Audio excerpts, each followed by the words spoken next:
Good morning once again, everybody. I'm Keith Gillespie. I am the Republican chair of the House Game and Fisheries Committee. I'm going to call this hearing to order. Today we'll be receiving the annual report of the Pennsylvania Game Commission.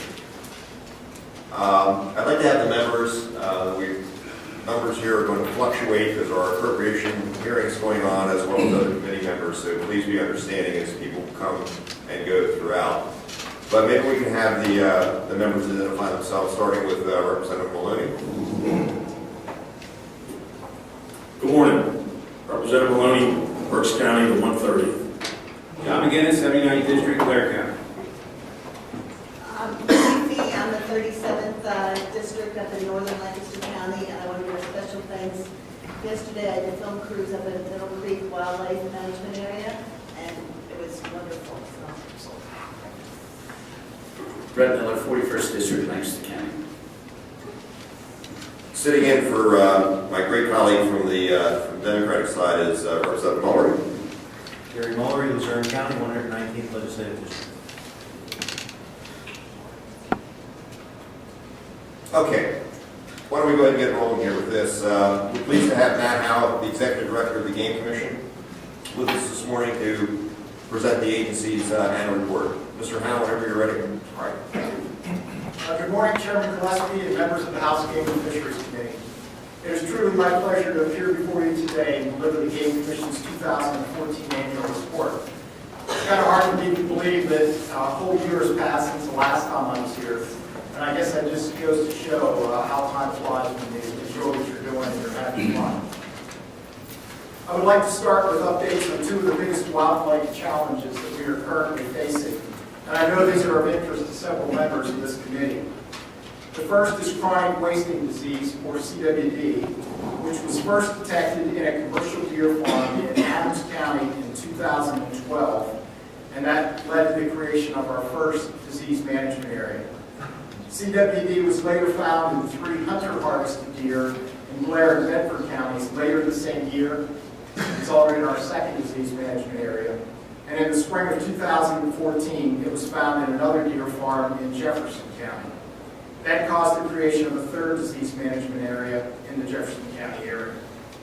Within a disease management area, certain activities are prohibited, such as the use of cervid, urine-based attractants, the export of high-risk cervid parts, and the feeding of wild free-ranging cervids. We also increased the chronic wasting disease testing in those areas to determine the prevalence of the disease. Almost all, as of this morning, almost all the results from the 2014 hunter-harvested deer are in, and we did not detect any additional chronic wasting disease from those samples. So that's an excellent report to come back this morning. And actually, I think there's only 3 or 4 left that they haven't got back.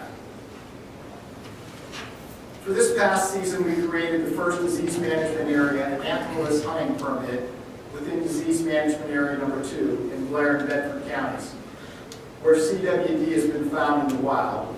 And we did this in order to keep the deer population stable in that area. The permit allowed us to concentrate the antlerless deer harvest within the boundaries of the disease management area without further reducing the deer population in the 5 wildlife management units that are partially affected by this disease management area. It has been well documented that deer hunting is big business in Pennsylvania, an important part of the state's culture. Chronic wasting disease poses a major threat to our deer herd and our hunting heritage. And with the discovery in Jefferson County, it is now in very close proximity to our elk population and has the potential to undo over a century's worth of work in restoring elk to this commonwealth. Given the potential harm that CWD poses in Pennsylvania, we would be glad to work with members of this committee, the Department of Agriculture, and the Agricultural Committee on developing tougher restrictions on deer within captive herds, as this appears to be the primary method by which this disease is being spread. On another wildlife disease front, we continue to assess the effects of white-nose syndrome in cave-dwelling bats. White-nose syndrome has quickly become one of, if not the most, devastating wildlife disease ever documented to impact species in this Commonwealth. Not since the decline of the passenger pigeon in the late 19th century have we witnessed such devastation of a wildlife resource. We continue to work with the U.S. Fish and Wildlife Service, Pennsylvania Department of Conservation and Natural Resources, and research institutes across the nation to monitor this disease. To date, no cure has been found. Our efforts are now focused on protecting the existing bats and minimizing their chances of contracting this disease. To that end, this fall we closed access to several hibernacula across the state in an attempt to limit the disturbance of these bats and minimize the chances of humans spreading the disease, as this fungus that causes the affliction can easily be transmitted through footwear and clothing.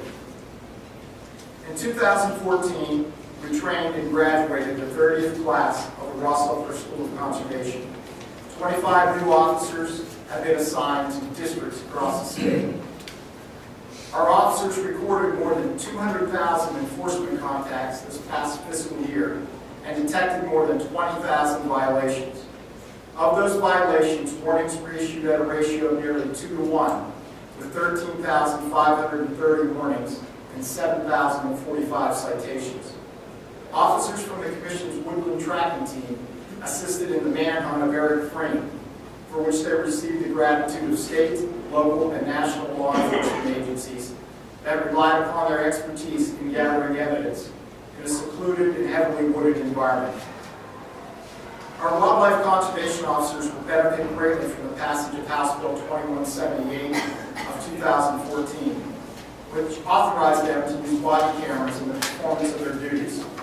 Multiple studies have shown that the use of cameras causes a significant decrease in the number of instances in which an officer is required to use force and greatly enhances officer safety. We especially want to thank the members of this committee, and in particular the bill's author, Representative Dan Lau, for providing our officers with this important safety measure. The jewel of the Pennsylvania Game Commission continues to be our state game land system, which is quickly approaching the 1.5 million acre mark. It contains 307 separate tracts in 65 of the 67 counties. In the last fiscal year, we acquired parcels that formed 2 new game lands, one in Indiana County and one in Tioga County, and the Commission also added more than 3,500 acres to game lands in Luzerne County. We are committed to managing our game lands to produce the best habitat for wildlife. This past year, we conducted prescribed guarding on more than 5,000 acres, created or maintained more than 19,000 acres of fields, and 1,900 acres of shrublands, conducted commercial timber operations on more than 6,000 acres, and administered over 5,500 acres of herbicide treatment. A major focus at the Commission is maintaining Pennsylvania's proud hunting heritage. In 2014, thanks to a grant from the U.S. Fish and Wildlife Service, we were the first state to develop a marketing campaign focused on re-engaging those who may have hunted previously but were no longer active in the sport. The initiative included radio and television commercials in several markets across the state, the creation of a streamlined hunting website as a quick resource on season dates and purchasing a hunting license, and most recently the creation of a free smartphone app that provides information on the nearest game lands, weather updates, maps, and an SOS feature for emergencies. The app is called Go Hunt PA Toolkit, and I encourage everyone to download it and try out this feature. Of course, a big component of maintaining our hunting heritage is the Mentor Youth Program.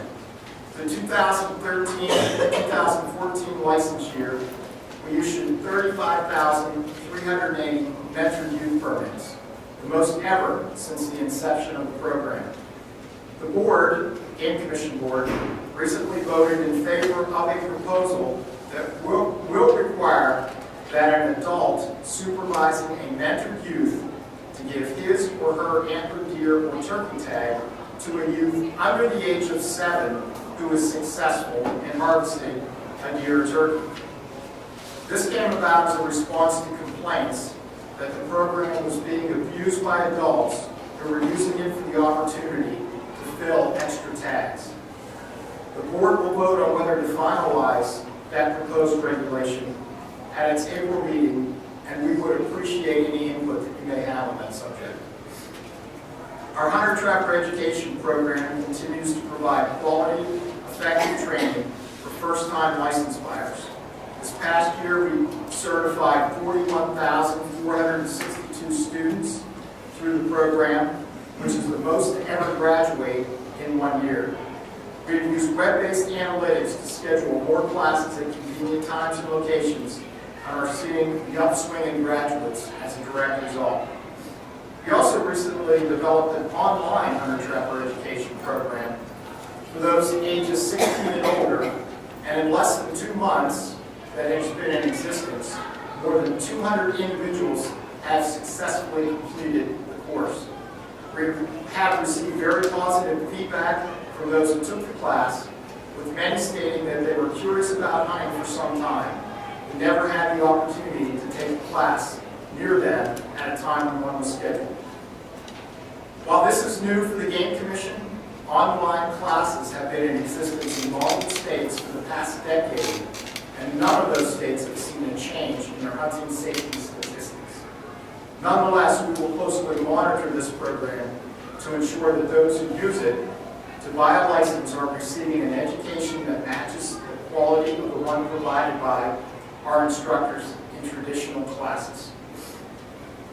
This past year, the Commission completed more than 1,500 environmental reviews for projects with the potential to impact threatened or endangered wildlife. The agency has 30 days to review these projects, and I'm happy to report that most are completed in 10 days or less. Of those reviews, 226 were for energy development, which illustrates the impact that reviews for Marcellus shale activity is having on our workforce. For this reason, we believe it would be appropriate for the Game Commission to be included in any legislation that creates a severance tax on Marcellus shale development. It would ensure that proceeds dedicated to the Game Commission can begin to offset the increased workload and personnel costs we have experienced in responding to shale development. The elk herd continues to be a major attractant to hunters and non-hunters alike, drawing hundreds of thousands of visitors each season. This year, thanks to legislation introduced by Representative Matt Gobbler, we were able to issue 2 special licenses to our primary partners in the elk range, the Rocky Mountain Elk Foundation and the Keystone Elk Country Alliance. From a raffle and an auction, these 2 tags produced $200,000 in revenue that will now be used to fund additional projects in the elk range. We were fortunate to host members of this committee on a trip to the elk range last fall, and would like to formally extend the invitation to hold another trip this upcoming fall, so that committee members can see firsthand how our efforts to restore the elk herd are benefiting the local community. As we know, there will never be a hearing involving the Game Commission without the subject of deer management being raised, so let me address that topic. We recently released our harvest estimates for the 2014-2015 deer hunting season. And the information that you have in the booklet, the annual report, is from the 2013-14 season. This information just came out after that was produced. Those estimates indicate that approximately 303,973 deer were harvested last year.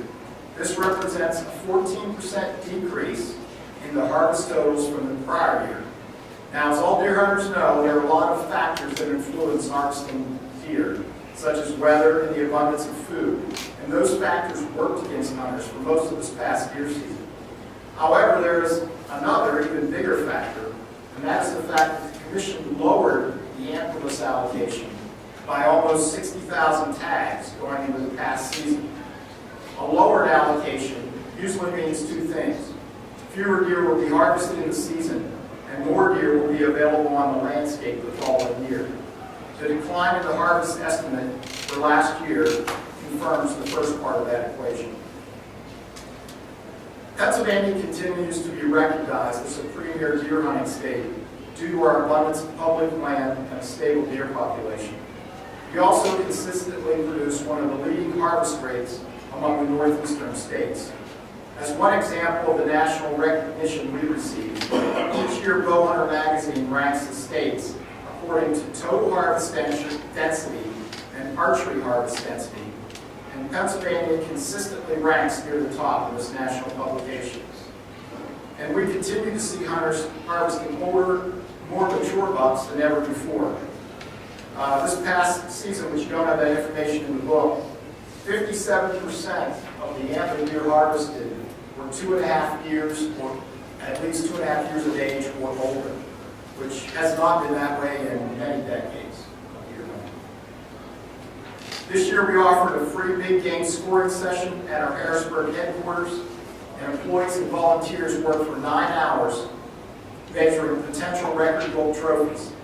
The reception was so strong that we had to turn people away when they tried to register before the event because we didn't have enough staff to score all of the deer being brought in. While we recognize that deer hunting is the primary motivation for many people to buy a license, it is still important to remember that deer are not the only species that we are responsible for managing. Pennsylvania offers tremendous turkey hunting opportunities, and in fact, based on data collected by the National Wild Turkey Federation for the 2014 combined spring and fall seasons, our turkey harvest ranked at the top in the nation. We're seeing similar results with our black bear harvest, which far exceeds that of any of our neighboring states. And we also offer an abundance of opportunities for hunting small game.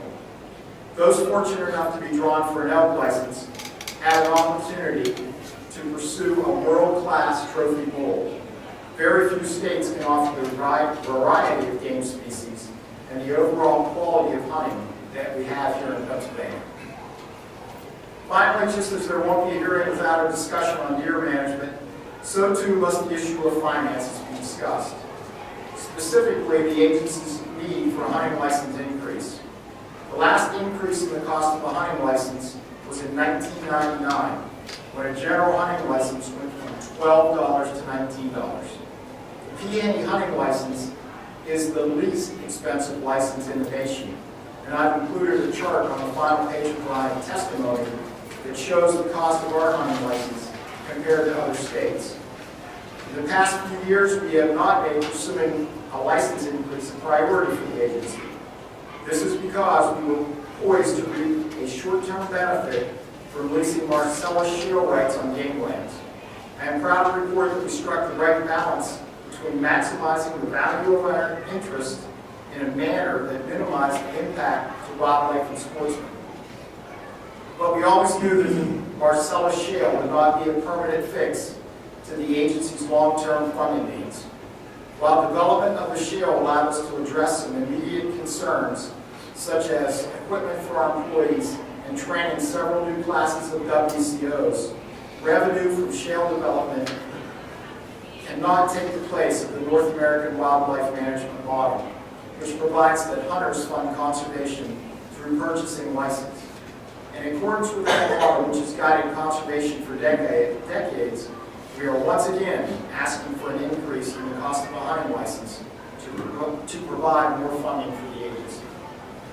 As I mentioned, the last increase received was in 1999. At that time, the Commission had 731 full-time employees with an annual personnel expense of $40.4 million. Today, 16 years later, we have fewer employees, a total of 714, yet our personnel costs have more than doubled, and the projected personnel cost for the next fiscal year is $82.1 million. These costs are out of our ability to control, as our workforces are Commonwealth employees and the subjects to the benefits as such. Our employees are the lifeblood of the Pennsylvania Game Commission. From our food and cover crews, biologists, foresters, dispatchers, and conservation officers, it is our employees who implement the wildlife and habitat management plans and provide services to the residents of the Commonwealth. The fact that we've been able to keep a level workforce for the past 16 years is a testament to our efficiency and the dedication of our employees. But moving forward without an increase in funding, we simply will not be able to provide the level of services that we have always strived to maintain. Habitat work on game lands will go undone, research on species will not be completed, pheasant stockings will decrease, and violations of the law will simply go undetected. This is the stark financial reality that we face. Fortunately, I'm confident that no one wants to see this scenario come to fruition. Not the members of the General Assembly who have entrusted the Commission to manage the wildlife of the state, not the citizens of Pennsylvania who care about wildlife, not the dozens of conservation partners who have worked with us for decades on achieving our mission, and most importantly, not Pennsylvania's hunters and trappers, who for the past 120 years have consistently rose to the occasion to provide funding for the agency. The Commission would like the opportunity to meet with members of this committee and its counterpart in the Senate, as well as representatives from the hunting community, and develop a license increase proposal that provides adequate, sustainable funding to the Commission at a cost that is not too much of a burden on the consumer. I'm confident that together we can develop such a proposal to ensure the future of wildlife conservation in the Commonwealth. That concludes my prepared remarks. I'm happy to answer any questions.